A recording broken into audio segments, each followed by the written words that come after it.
ထားပါတော့ anyway အဲ့လိုပုံစံမျိုးတွေပါတတ်တာဖြစ်တဲ့အတွက် graph ဆိုတာကကြည့်ကိုကြည့်တတ်ရမယ်ဒီ GED မှာမဟုတ်နောက်ပိုင်းနေပါသွားပြီဆိုလို့ရှိရင်လည်းဒီ graph ကိုပဲတက်ခါလာနေအောင်ပါအဲ့တော့ဒါတွေကိုဆရာတို့ကြည့်တတ်မှရမယ်အဲ့တော့ graph တွေကိုကြည့်ဖို့ဆိုရင်ပထမဆုံးသူ့ရဲ့မြင်းတွေရဲ့သဘောတရားကိုအရင်ဆုံးနားလည်ရမယ်အဲ့တော့မြင်းဆိုတဲ့အဓိပ္ပာယ်မှာဒီမှာဆိုရင် graph တစ်ခုမှာပြောလိုက်ပြီဆိုလို့ရှိရင်မြင်းရဆရာတို့ပုံမှန်အပြင်2ကြောင်းပါတယ်ပထမတစ်ကြောင်းက x86 နဲ့နောက်တစ်ကြောင်းက y86 ပေါ့အဲ့တော့ဒီ x မြင်းကြောင်းနဲ့ y မြင်းကြောင်း2ကြောင်းကမျိုးတောင်းမှန်ကြဖြတ်သွားတယ်အဲ့ဒီဖြတ်သွားတဲ့အမှတ်အလယ်အမှတ်လေးကိုဆရာတို့ကဘာလို့ခေါ်လဲဆိုတော့ the origin အလယ်အမှတ်လို့ခေါ်တယ် okay ဒီသားရောက်လာပြီဟုတ်ပြီအဲ့တော့ the origin အလယ်အမှတ်လို့ခေါ်တယ်အဲ့တော့အဲ့အလယ်အမှတ်မှာဆိုလို့ရှိရင်ဆရာတို့ကဘာလုပ်ရမလဲဆိုတော့ဆရာတို့ဒီမှာဆိုလို့ရှိရင် y86 နဲ့ x86 ရဲ့ဒီတစ်ခုချင်းစီမှာပေါ့နော်ဒီအလယ်အမှတ်လေးရဲ့ဆရာတို့ညာဘက်သွားတဲ့ဘက်ရှိမယ် x86 မှာဆိုရင်အလယ်အမှတ်ရဲ့ညာဘက်အလယ်အမှတ်ရဲ့ဘယ်ဘက်ရှိမယ် y86 မှာဆိုလို့ရှိရင်လည်းအလယ်အမှတ်ရဲ့အပေါ်ဘက်ရှိမယ်အလယ်အမှတ်ရဲ့အောက်ဘက်ရှိမယ်အဲ့တော့ကျတော့ကျတော့အဲ့ဒီမှာတစ်ခုချင်းစီမှာမတူညီတဲ့ကိန်းဂဏန်းတွေတန်ဖိုးတွေပြောင်းလဲသွားလိမ့်ရှိတယ်ဆိုတော့အဲ့ကိန်းဂဏန်းတွေအကြောင်းအစပြောမယ်အဲ့တော့ဒီ origin လို့ခေါ်တယ်ပေါ့နော်ဒီ x86 နဲ့ y86 စုံနဲ့အမှတ်ဒီ origin ဒီဘာလဲဆိုတော့အမြဲတမ်း0ကနေစလိမ့်ရှိတယ်အဲ့တော့ x86 နဲ့ y86 စုံနဲ့0ရဲ့ညာဘက်ပေါ့နော် x86 ရဲ့ညာဘက်မှန်တယ်များဒီသူကကြီးသွားတယ်လို့မှတ်လို့ရတယ်ညာဘက်ကိုရောက်ရင်ကြီးသွားတယ်တနည်းပြောရင် greater than sign လေးလိုပဲသူကညာဘက်ကိုရောက်လေကြီးတယ်ညာနဲ့ဘယ်တော့ခွဲတတ်တယ်ဟုတ်ညာဘက်ကိုရောက်ရင်ကြီးသွားတယ်ဘယ်ဘက်ကိုရောက်ရင်ငယ်သွားတယ်အဲ့တော့ဒီ origin ရဲ့ဘယ်ဘက်ကိုရောက်လေကဏန်းတွေကငယ်လေတန်ဖိုးတွေကငယ်လေကျတော့ minus တွေဆိုတာကလည်းဒီမှာဆိုရင် -1 နဲ့ -2 နဲ့ဆိုရင်ကဲပြောကြည့်ဟိုကပြောကြည့်အောင်ခုနခန့်ဘယ်လိုပါလဲခန့်လင်းမပြောကြည့်အောင်ဟာ-1 နဲ့ -5 နဲ့ဘယ်သူကပုံငယ်လဲ-5ဟုတ်တယ်နော်တခါလေကျမေ့သွားပြီတော့နော်-5ကပိုကြီးရယ်ပါလောက်တတ်တယ်အဲ့တော့အဓိကကဘာလဲဆိုတော့ဆရာတို့ -1 နဲ့ -5 ဆိုလို့ရှိရင်-5ကပို့ပြီးတော့ငယ်တယ်အဲ့တော့ဘယ်ဘက်ကိုရောက်လေကဏန်းတွေကငယ်လေတန်ဖိုးကငယ်လေဆိုပြီးဖြစ်သွားတယ်အဲ့တော့ okay ဒီ origin ရဲ့ညာဘက်နဲ့ဘယ်ဘက်တော့ဒီဆရာစာမေးရဆိုပြီးထွက်သွားကြအောင်မယ်နောက်တာနော်တကယ်တော့အဲ့တော့ဒီ origin ရဲ့အပေါ်ဘက်မှာဆရာတို့ဘာရှိမလဲဆိုတော့အပေါင်းပေါ့နော် y86 ရှိမယ် y86 ရဲ့အပေါ်ဘက်ကအပေါင်းနေဖြစ်တယ်အဲ့တော့ဆရာတို့အပေါ်ကိုတက်လေကဏန်းတွေကကြီးလေအောက်ကိုဆင်းလေကဏန်းတွေကငယ်လေဖြစ်သွားမယ်အဲ့တော့ပြန်ချုပ်မယ်ဆိုလို့ရှိရင်ဟုတ်ပါနော် x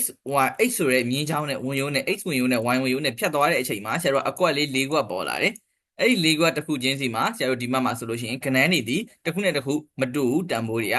ကဒီဘက်က x86 မှာဆိုလို့ရှိရင်ညာဘက်ကိုသွားလေ origin ရဲ့ညာဘက်ကိုသွားလေ x တန်ဖိုးတွေကြီးလေဖြစ်ပြီးတော့ origin ရဲ့ဘယ်ဘက်ကိုသွားလေ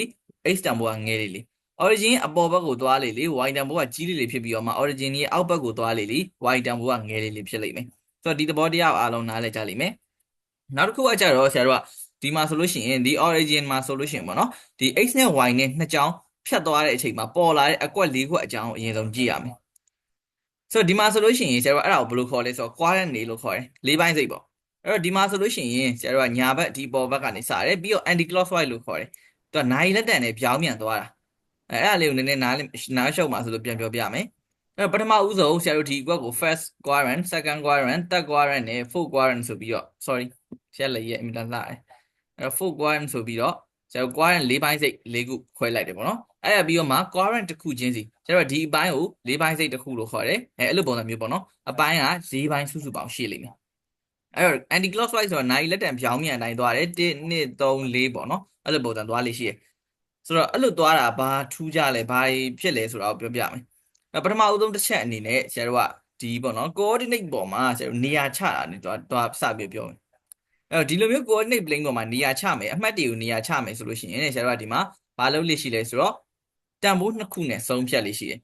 ပထမဦးဆုံးဒီအရှိမပေါ့နော်ကွန်စာလေးရဲ့အရှိမရှိတဲ့ဟာလေးကိုဆရာတို့ x တန်ဖိုးထည့်တယ်ကွန်စာရဲ့အနောက်မှာရှိတဲ့ကောင်ကို y တန်ဖိုးထည့်တယ်အဲ့တော့ x တန်ဖိုးနဲ့ y တန်ဖိုးတနည်းပြောရမယ်ဆိုလို့ရှိရင် x တန်ဖိုးက1 y တန်ဖိုးက2 1,2 ဆိုတဲ့အမှတ်လေးဒီ current ပေါ်မှာဘယ်နေရာမှာရှိလဲဆိုတော့တစ်ကနေ x တန်ဖိုးဒီ1ဖြစ်တယ် y တန်ဖိုးဒီ2ဖြစ်တယ်အဲဒီနေရာလေးမှာ1,2ဆိုတဲ့အမှတ်လေးကရှိလိမ့်မယ်ဆိုတော့အဲ့လိုပုံစံမျိုးပေါ့အဲ့တော့ဒီ graph ပေါ်မှာဘယ်နေရာမှာရှိတယ်လဲဆိုတာကိုနေရာချခြင်းဒီcoordinate plane ပေါ်မှာနေရာချရဖြစ်တဲ့အတွက်ဆရာတို့ x တန်ဖိုးနဲ့ y တန်ဖိုးနှစ်ခုကိုသုံးပြီးတော့နေရာချလို့ရတယ်ဒါ very basic กว่าအခုလိုအကုန်လုံးရတယ်ဒါပေမဲ့ခြေခံစပြီးတော့ဆရာတေချာလေးပြောပြပေးရအဲ့တော့ quadrant 1မှာဆိုလို့ရှိရင် ဆရာတို့ x တန်ဖိုးအရှိမရှိတဲ့ x တန်ဖိုးတွေအကုန်လုံးကအပေါင်းဖြစ်တယ်ဒီဘက်မှာရှိတဲ့အနောက်မှာရှိတဲ့ y တန်ဖိုးတွေအကုန်လုံးကလည်းအပေါင်းဖြစ်တယ်ဒါဒီ quadrant 1မှာရှိတဲ့တန်ဖိုးတွေ quadrant 2မှာဆိုလို့ရှိရင်ကြတော့ x တန်ဖိုးတွေအကုန်လုံးကအနှုတ်ဒီမှာပြော x တန်ဖိုးအကုန်လုံးကအနှုတ် y တန်ဖိုးတွေအကုန်လုံးကအပေါင်းဒါဆိုရင် quadrant 2မှာလာသမျှကဏ္ဍတွေဒီအနှုတ်အပေါင်းဖြစ်လိမ့်မယ် quadrant 3ကြတော့ဆရာတို့ x တန်ဖိုးတွေအကုန်လုံးဒီလည်းအနှုတ်တွေဖြစ်ပြီးတော့မှ y တန်ဖိုးတွေအကုန်လုံးဒီလည်းအနှုတ်တွေဖြစ်နေတယ်ဒါကြောင့်မလို့ quadrant 2မှာဆို sorry 3မှာဆိုလို့ရှိရင်ဆရာတို့ကအနှုတ်ဖြစ်သွားလိမ့်မယ်အနှုတ်ဆိုတဲ့သဘောက x တန်ဖိုးကလည်းအနှုတ် y တန်ဖိုးကလည်းအနှုတ်ပေါ်မှာအနှုတ်ပေါ့ကွာအဲ့ဒီပေါ်မှာနေရာချမယ်ဆိုလို့ရှိရင် -2 ပေါ်မှာ -2 အဲ့လိုအနှုတ်တွေပဲဖြစ်လိမ့်မယ်နောက်တစ်ခု quadrant 4ကကြတော့ဆရာတို့က x တန်ဖိုးဒီအပေါင်းဖြစ်သွားပြီးတော့ y တန်ဖိုးဒီအနှုတ်ဖြစ်သွားမယ်အဲ့တော့ plus ပေါ်မှာ minus ဖြစ်သွားမယ်ဆိုတော့ဒီထိအဆင်ပြေကြလားပြီးပါတယ် ပြန်လွယ်တယ်နော် so basic ပါတကယ်ကို basic တွေလွယ်လေးအဲ့တော့ plotting point တွေကတော့ဒါပဲစောနာပြောပြီးသွားပြီဆိုတော့ okay အဲ့တော့အမှတ်တမဲ့ကို graph ပေါ်မှာနေရာချတာအင်မတန်လွယ်တယ်ဆိုတော့မပြောတော့ဘူးအဲ့ကိစ္စကိုမပြောတော့ဘဲနဲ့မေးခွန်းလေးပဲမေးလိုက်တော့မယ်အဲ့တော့ Mari တစ်ချက်ဖြည့်ပြီးအောင်ဆရာ A အမှတ်ရဲ့ coordinate ဟိုပါပေါ့သူ့ရဲ့ location လေးကိုတစ်ချက်ဖြည့်ပြီးအောင်ဆရာ A အမှတ်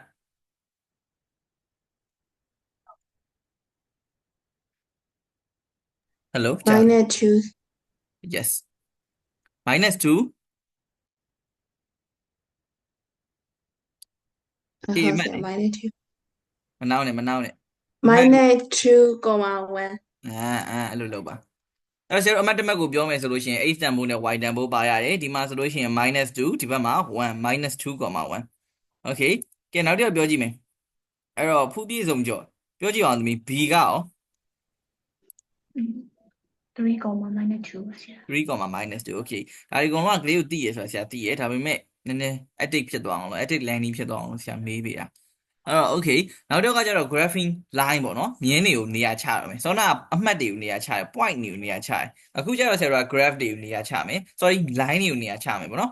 အဲ့တော့ line ဆိုတာဘာလဲဆိုတော့ဆရာတို့ကရှင်းရှင်းလေးရမြင်းချောင်းအဲ့တော့ဒီ graph ပေါ်မှာဆရာတို့ကမြင်းချောင်းတစ်ချောင်းဆွဲလိုက်ပြီဆိုကြပါစို့ဆရာကဒီလိုမြင်းလေးတစ်ချောင်းဆွဲလိုက်ပြီဆိုရင်ဒါကဘာဖြစ်သွားလဲဆိုတော့ဆရာတို့ဒီမြင်းဖြောင်းပေါ့နော်ဆရာဆွဲလိုက်တာတော့မြင်းဖြောင်းပေါ့ဒါပေမဲ့ graph ပေါ်မှာမြင်းဖြောင်းတွေရောမြင်းကောက်တွေရောအကုန်ဆွဲလို့ရတယ်ဒါပေမဲ့ဒီမှာဆရာမြင်းတစ်ချောင်းဆွဲလိုက်ပြီဆိုတာ ਨੇ သူ့မှာဘာတွေပေါ်လာလဲဆိုတော့ဖြတ်မှတ်တွေပေါ်လာတယ်ဥပမာ x တန်ဖိုး -3 နဲ့ y တန်ဖိုး -3 ကိုဖြတ်သွားတယ်ဆိုတဲ့ပုံစံမျိုးလေးပေါ့ဒီမြင်းကိုဖြတ်သွားတဲ့အမှတ်လေးတွေဒီမြင်းကဖြတ်သွားတဲ့အမှတ်လေးတွေပေါ့လေပေါ်လာတယ်ဆိုတော့ဆရာတို့ကအဲ့လိုမျိုးမြင်းလေးတွေကို graph ပေါ်မှာဘယ်လိုဆွဲမလဲဆိုတာလေးပြကြည့်မယ်အဲ့တော့တစ်ခုပထမအဦးဆုံးမှတ်ထားရမယ့် theory တစ်ခုရှိလာပြီအဲ့ဒါကဘာလဲဆိုတော့ every single line ပေါ့နော် graph ပေါ်မှာဆွဲသမျှမြင်းတိုင်းဒီမြင်းဖြောင်းဖြစ်ခဲ့လို့ရှိရင်တဲ့ဒီ equation လေးနဲ့ဘယ်မြင်းမဆိုညီတယ်အဲ့တော့ဆရာတို့ကမြင်းတွေရဲ့ location ကိုပြမယ်ပထမဆုံးအမှတ်တွေရဲ့ location point တွေရဲ့ location ကိုပြမယ်ဆိုလို့ရှိရင်ဆရာတို့သုံးတာကဘာလဲဆိုတော့ x, y ဆိုတဲ့နီးလေးနဲ့ location ကိုပြလိမ့်ရှိတယ်သို့တော်ညာလည်းပဲ line ပေါ့နော်မြင်းဖြောင်းပေါ့လေဆရာတို့အဲ့ဒါတော့ linear လို့ခေါ်တာပေါ့အဲ့ linear line တွေကိုမြင်းဖြောင်းကိုပေါ်မှာနေရာချရမယ်ဆိုလို့ရှိရင်မြင်းဖြောင်းတွေကိုနေရာချရမယ်ဆိုလို့ရှိရင်ကျတော့ဆရာတို့ဘာနဲ့ပြောလိမ့်ရှိလဲဆိုတော့ y is equal to mx plus b ဆိုတဲ့ကောင်လေးနဲ့ပြောလိမ့်ရှိတယ်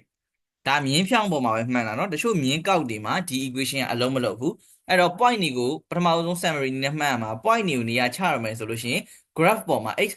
y ဆိုတဲ့အမှတ်နဲ့ပြရတယ် line တွေကိုနေရာချမယ်ဆိုလို့ရှိရင်ကြတော့ y is equal to mx plus b ဆိုတဲ့ equation နဲ့ပြရတယ်ဒါကဘာလဲဆိုတော့ဒီ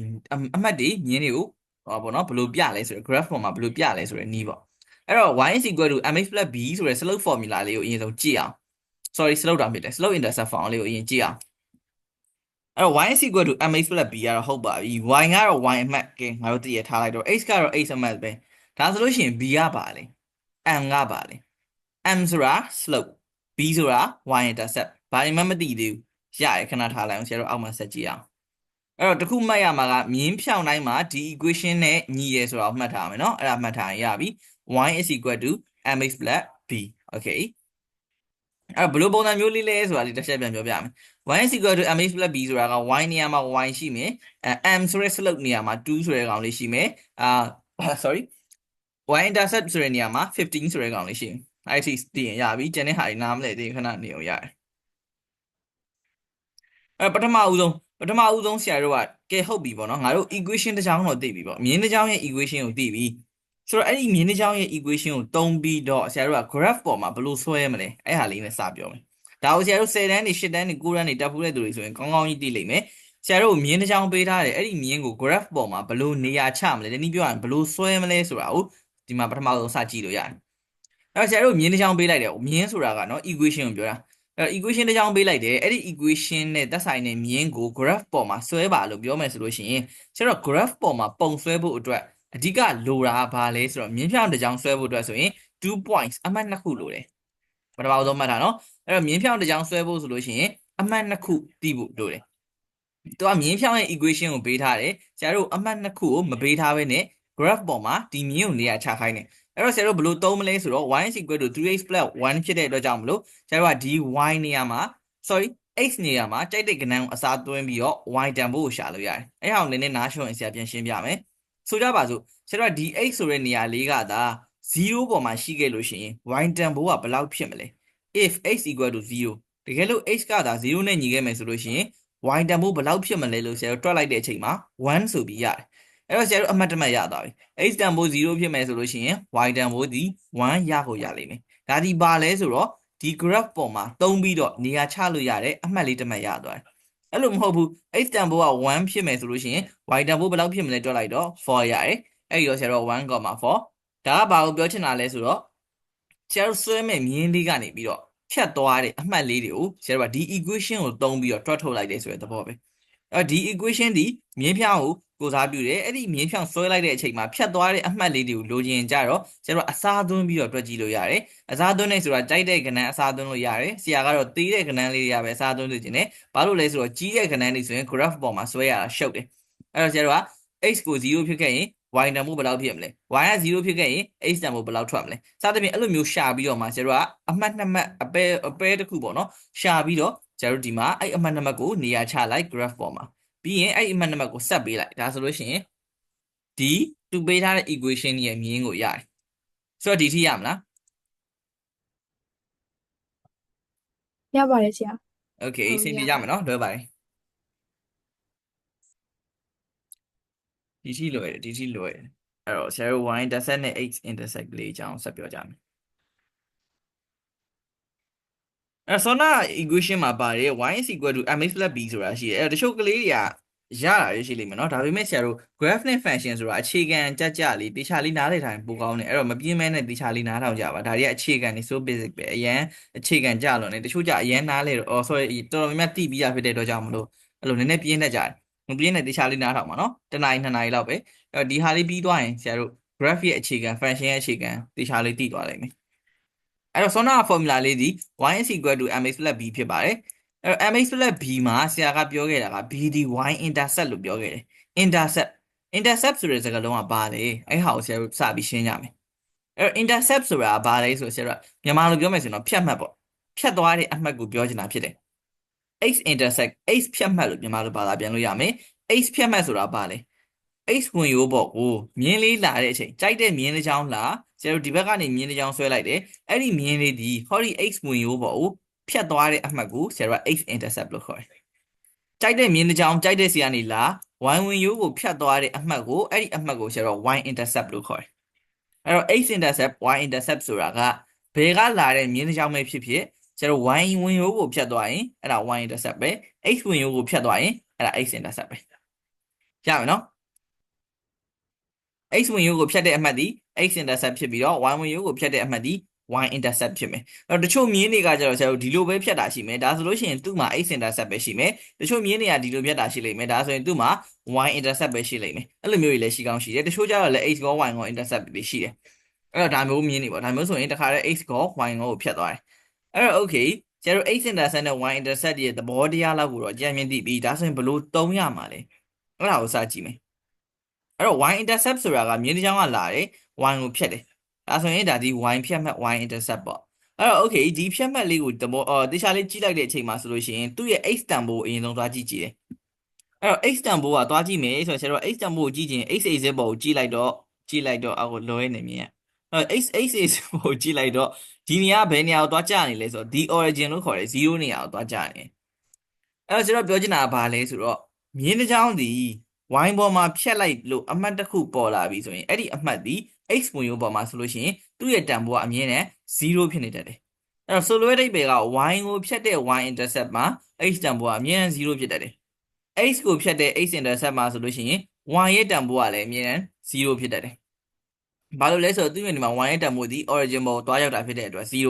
အဲ့တော့မှတ်ထားရမှာရှင်းရှင်းလေးရယ်ဒီမှာနှစ်ခုပဲမှတ်ရမယ်ပထမတစ်ခုက intercept ဆိုတာပါလေ intercept ဆိုတာကဝင်ရိုးတွေကိုဖြတ်တဲ့အမှတ်ကို intercept လို့ခေါ်တယ် y ဝင်ရိုးကိုဖြတ်ရင် y intercept x ဝင်ရိုးကိုဖြတ်ရင် x intercept အဲ့ဒီ intercept နှစ်ခုကဘယ်လိုသုံးလို့ရလဲဆိုတော့ x ဝင်ရိုးကိုဖြတ်တဲ့အမှတ်ဒီသူ့ရဲ့ y တန်ဖိုးက0 y ဝင်ရိုးကိုဖြတ်တဲ့ y intercept ကြတော့သူ့ရဲ့ x တန်ဖိုးက0ဒါဆိုရင်ဆရာတို့ intercept ကိုတည်တာနဲ့အမှတ်တစ်မှတ်ကို auto ပြောလို့ရပြီဆိုကြပါစို့ညင်းတစ်ကြောင်းကနေပြီးတော့ y ကို5မှာဖြတ်သွားတယ်လို့ဆရာတို့ပြောထားတယ်ဆိုလို့ရှိရင်ဆရာတို့ကောက်လို့ရတာဒါဒီမြင်းရဲ့အမှတ်တစ်ခုဒီ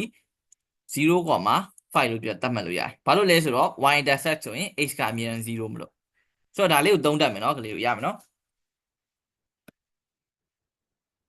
ရလား ရပါတယ်ဆရာ ရပါတယ်ဆရာ Okay ဆရာတို့ exercise လေးစလုပ်ကြည့်လို့ရပြီအဲ့တော့ y intercept of the line နဲ့ဒီမှာဆိုလို့ရှိရင်ဆရာတို့ဘယ်လိုပြလဲဆိုတော့ for example y intercept of the line ဆိုပြီးတော့ဆရာတို့ကဒီမှာ equation ပြတယ်ဆုံးနာဆရာ equation ကိုပြန်ရေးပြမယ်အဲ့တော့ y is equal to mx plus b လို့ပြောခဲ့တယ် mx plus b နေရာမှာ m က slope ပေါ့အဲ့တော့ slope အကြောင်းကိုခဏမသိသေးဘူးမေ့ထားလိုက်လို့ရတယ် b ဆိုတာကဘာလဲဆိုတော့ y intercept အဲ့တော့မြင်းတစ်ကြောင်းကနေပြီးတော့ y ကိုဖြတ်သွားတဲ့အမှတ်ကိုဆရာတို့ y intercept လို့ပြောတယ်အဲ့တော့ဒီနေရာဒီတနည်းပြောရမယ်ဆိုလို့ရှိရင်တော့ဒီ b လေးဒီ x တန်ဖိုး0ဖြစ်တဲ့အမှတ်လို့ပြောလို့ရတယ်အဲ့တော့ y is equal to mx plus b ဆိုတာဒီ b ဆိုတာဒီ y ဒီy in ကိုဖြတ်သွားတဲ့အမှတ်ပေါ့ sorry y intercept ဖြစ်လိုက်မယ် okay အဲ့တော့ဒီထိရတော့ပြီပြောပါတယ်exercise လေးလုပ်ကြည့်မယ်နည်းနည်းလုပ်ကြည့်မယ်ဆရာတို့ကဒီဟာကိုတော့ဆရာဒါလေးနည်းနည်းလေးရှင်းပြလိုက်မယ်အဲ့တော့ဘယ်လိုမျိုးပြောတတ်လဲဆိုတော့ဆရာတို့ဒါမျိုးကြီးတော့ဒဲ့မိမှာမဟုတ်ဒီမှာဆိုရင်သူကမေးထားတယ် find နဲ့ x and y intercept of the line နဲ့ဒီလိုမျိုးကြီးပေးထားတယ်ဆိုတော့ဆရာတို့ဒီလိုမျိုးကြီးတော့မေးမှာမဟုတ်ဘူးသူကဥပမာဆိုကြပါစို့မြင်းတစ်ကြောင်းကနေပြီးတော့ x ဝင်ရိုးကိုဘယ်အမှတ်မှာဖြတ်သွားတယ်ဆိုကြပါစို့ဥပမာမြင်းတစ်ကြောင်းဒီ x ဝင်ရိုးကိုပေါ့နော်မြင်းတစ်ကြောင်းကဒီ equation လေးရှိပါတယ်သူကနေပြီးတော့ x ဝင်ရိုးကိုဘယ်အမှတ်မှာဖြတ်သွားသလဲဆိုတာကိုရှာပေးပါစသဖြင့်ဒါမျိုးလဲမေးတတ်တယ်ဒါမျိုးမေးရတော့ရှာပါတယ်ဆိုတော့ထားပါတော့ကိုကဟုတ်ပြီ x ဝင်ရိုးကိုဖြတ်သွားတဲ့မြင်းလို့ပဲမေး x intercept လို့ပဲမေးဘလို့မေး x intercept ကိုလိုချင်ပြီဆိုလို့ရှိရင်ဆရာတို့ဒီ mx plus b ဆိုတဲ့ equation တွေက y နေရာမှာ0အစားသွင်းပေးလိုက်ရင်တွက်လို့ရတယ်အဲ့ဒါလိုပဲ y intercept ကိုလိုချင်ပြီဆိုလို့ရှိရင်ဆရာတို့ကဒီ equation တွေက x နေရာမှာ0ထားပြီးထည့်တွက်ပေးလိုက်ရင်အဆင်ပြေသွားပြီဆိုတော့ကိုလူတို့နည်းနည်းလေးတွေးပူသွားအောင်လို့စပြီးတော့အစားသွင်းပြီးတော့တွက်ကြည့်ပါဦးဆရာဒီ equation လေးကိုပေးထားမယ် x intercept နဲ့ y intercept တွေရှာပြီးတော့ဆရာကိုပြောပေးဟိုဟာချက်ကနေမပို့နဲ့တော့ပါဇက်ကပဲပြောလိုက်တော့တွက်လို့ရတယ်တွက်ကြည့်ပါအောင်နည်းနည်းတွေးပူသွားအောင်ကိုလိုထိုင်နားထောင်ရင်ပြင်းနေမှာဆို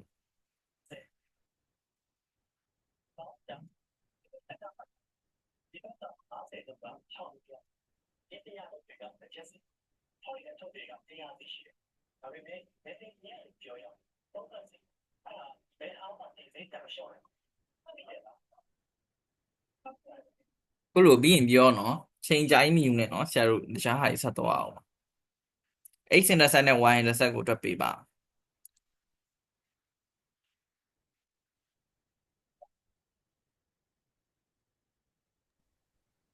y intercept က6 y intercept က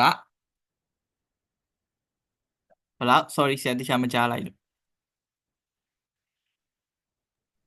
6ပါ 6 6 okay a intercept က j ပါ 3ရော ဟုတ်တယ်ကဲတခြားသူလေးရောတွက်ကြည့်ပါအောင်တစ်ခါလိုက်တွက်တော့လိုက်တွက်မှရမယ်ဆရာတို့တချို့ပြဿနာတွေမှာပေါ့နော်ကျောင်းသားအများစုကဆရာပြောလိုက်တော့လိုက်နားထောင်နေရတယ်ဒါပေမဲ့ငယ်ပြန်တွက်တော့မြင်ရအောင်ဆိုတော့ဘာလို့လဲဆိုတော့တစ်ခါလိုက်မတွက်ဘဲနဲ့တခြားနားလဲအောင်ကြိုးစားလို့ပဲအဲ့တော့တစ်ခါလိုက်တွက်ပြီးနားလဲအောင်ကြိုးစားပါ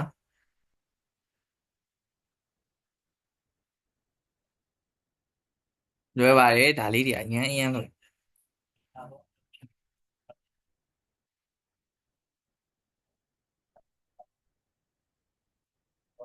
ရကလေးရပြီလားသင်ပြဲသူရှိသေးလား ရပါပြီဆရာ ဟုတ်ပြီဖြေမရသေးတဲ့သူရှိသေးလားလက်ထောင်ပါအောင်ဟောတို့ဒီလိုလုပ်လိုက်ဖြေရတဲ့သူတွေလက်ထောင်လိုက်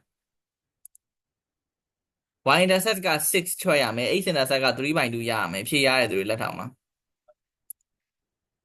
ဟုတ်ပြီ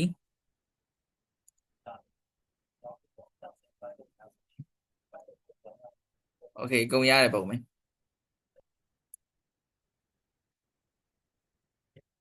ဟုတ်ပြီဗျာဟုတ်ပြီဗျာဒါဆိုရင်ရပြီ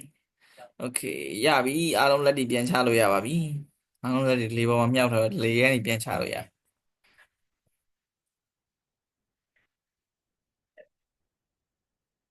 လက်တွေပြန်ချလို့ရပြီเนาะโอเคဆရာတို့စကြအောင်ဆက်သွားရအောင်ဒါဆိုရင်နားလေလို့ယူဆရယ်အဲ့တော့ဆရာတို့ဒီပု္ပ္ပစာလေးကိုဆရာမရှင်းပြဘဲနဲ့အရင်ဆုံးတွက်ကြည့်ပါဦးဒါမျိုးလေးကမစိုးမေးတတ်တယ်နံပါတ်3ပု္ပ္ပစာလေးကိုတွက်ကြည့်ပါမရရင်ပြန်ရှင်းပြပေးမယ်နော်တွက်လို့ပြီးရဲ့သူလေးတွေကလက်လေးထောင်တာဆရာဖြည့်လေးပြီးရင်ပြဘာကိုစဉ်းစားပြီးရင်တွက်ကြည့်အောင်စဉ်းစားဖို့မပြင်းနဲ့စဉ်းစား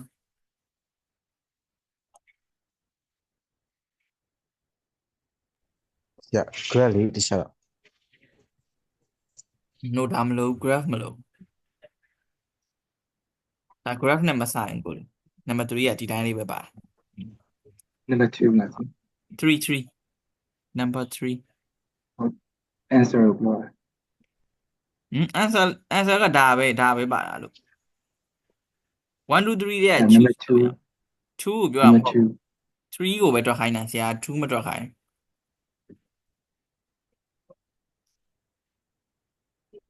ဒီတစ်ပုဒ်ကိုပဲတွက်ကြည့်ကွာဒီပု္ပ္ပစာအကုန်ပဲဒါပဲမေးထားတာchoice ကဒီ3ခုပဲပါမှာ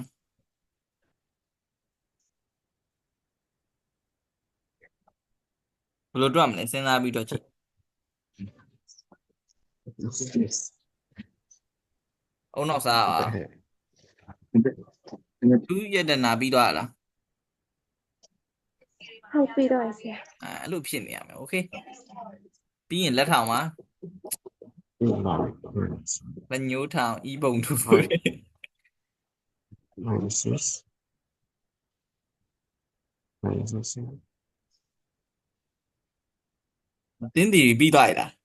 ဟုတ်ပါဘူးတင်းဆိုတာဘာတူလဲ တင်းပါဆရာ တင်းငါတင်းတီမှန်နေရ sorry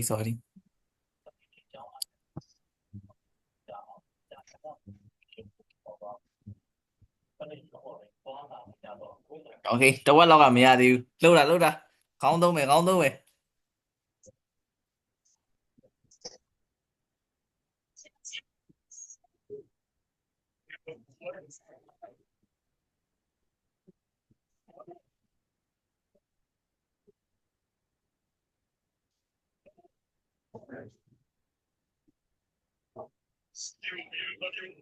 okay ပြီးလာပြီ